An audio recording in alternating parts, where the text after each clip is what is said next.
His death in 1919 recalled the fact that he had once been the youngest American president, only 43, when the assassination of President McKinley moved him from the vice presidency into the White House in 1901. As Colonel Theodore Roosevelt, he had led the hard-fighting Rough Riders in Cuba during the Spanish-American War. Then, as an outspoken Republican president, he fought for reforms many called socialistic. He restricted the growth of large trusts, broadened presidential powers, regulated the railroads, and worked hard to conserve natural resources.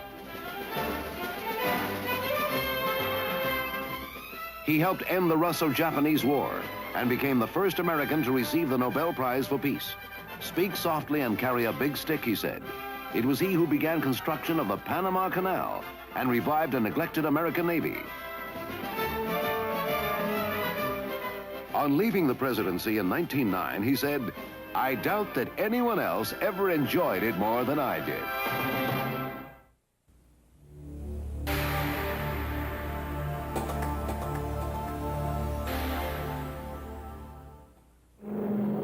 In 1937, on the 34th anniversary of the Wright brothers' first flight in the first motor-driven airplane, the U.S. Navy paid formal tribute.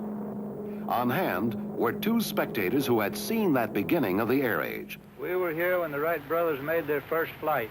The people thought when they first came down here they had a crazy idea. When we saw the plane fly, it was the prettiest bird we ever saw. The Kitty Hawk, North Carolina people who thought it crazy had no concept of the research that went into the design of the aircraft. Wilbur and his younger brother Orville had studied reports on glider flights in Germany. They changed the wings and added movable flaps to control balance, lift, and drag. Then, with a 12-horsepower motor, they were off on a powered flight that ran 59 seconds. With that, the airplane joined the automobile in changing man's history. Every aircraft known today began with that one historic breakthrough on December 17, 1903.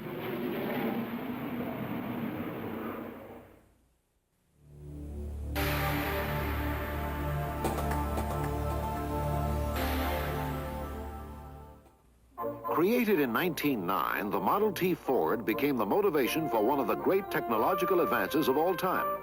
The new vehicles were snapped up at such a rate that a way had to be found to build them faster. In 1913, Henry Ford announced a revolutionary new method of producing automobiles called the assembly line. "The secret is to keep everything in motion," Ford said. "Our idea is that men should aid machines, whereas old production methods said machines should aid men. I believe the hardest waste to correct is the waste of time. It doesn't litter the floor like wasted material, but it's there." By 1914, Ford was making a new car every 93 minutes. The country was being transformed, and terms like rush hour and speed limit had to be invented to describe the new lifestyle that would be ours forevermore.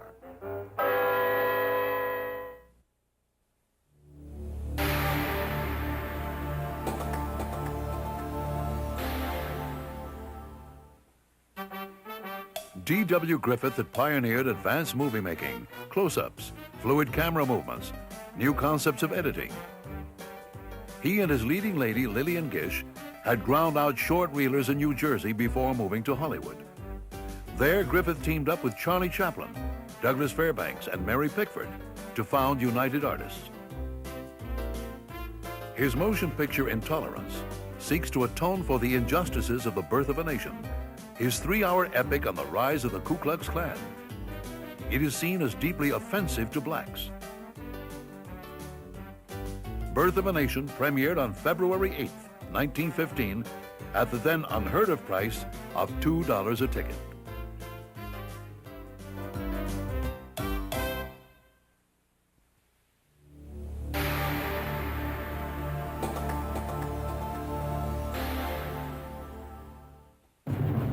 Mexico's Francisco Pancho Villa became a renegade bandit when he killed a man who had molested his sister.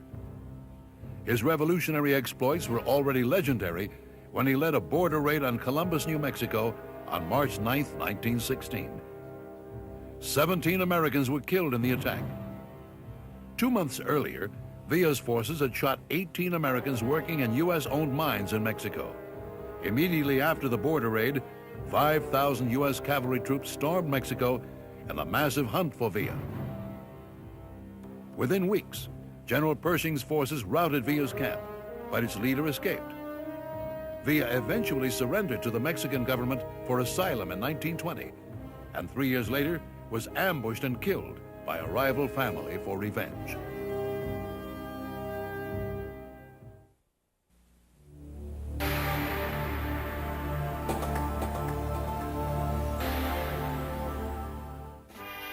The United States entered World War I on April 6, 1917. A blindfolded President Woodrow Wilson picked the first draft number, and before it was over, 2 million Yanks would cross the Atlantic to fight in France against Kaiser Wilhelm's Germany. The U.S. had not fought a major war in 50 years. For American boys, many from small towns, it was the end of innocence and some of the bloodiest fighting the world has ever seen. Victory came at last in November 1918.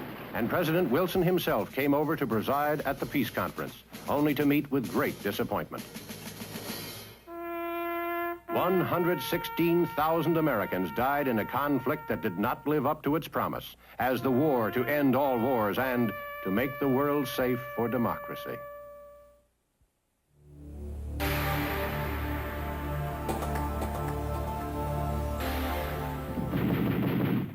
World War I was a tragic failure. Within a quarter of a century, most of the same nations would be fighting each other again all over the globe. But wars bring social change, and World War I opened for the placid women of America unprecedented channels to assertiveness. Many continued the standard female turns, but others broke the mold. Some sang, "I've been working on the railroad," instead of "Hail Columbia." For still others, it was upward movement.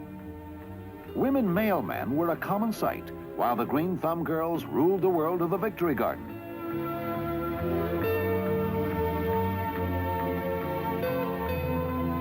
But the largest group of working women toiled in the mill towns and industrial plants of America, turning out everything from bullets to booze.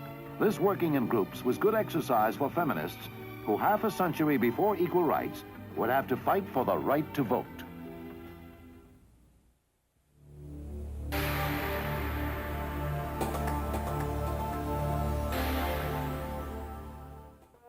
President Woodrow Wilson was resolved to prevent another world war. He returned from Europe determined to get the United States to accept the covenant of the League of Nations. But he met powerful opposition in the Senate, where it was said that entering the League meant surrendering America's national interests. So in September 1919, President Wilson embarked on a 10,000-mile campaign to sell the American people on the merits of the League of Nations. If America does not join, he said, there will be a second world war. The strain of the 28-day whirlwind campaign started to tell on the president. He grew visibly thin and gray. He became subject to dizzy spells. Finally, he collapsed.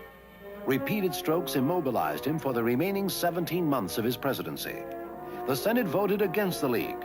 The president had lost his gallant fight. During his last year and a half in office, Mrs. Wilson shielded the ailing president from contact with practically everyone.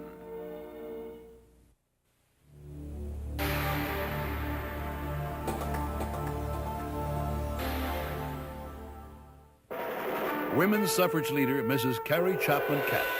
The organized woman movement dates from 1848, when a convention to consider the rights of women was held in Seneca Falls, New York. The committee drafting the list of women's wrongs found her grievances against the government of men.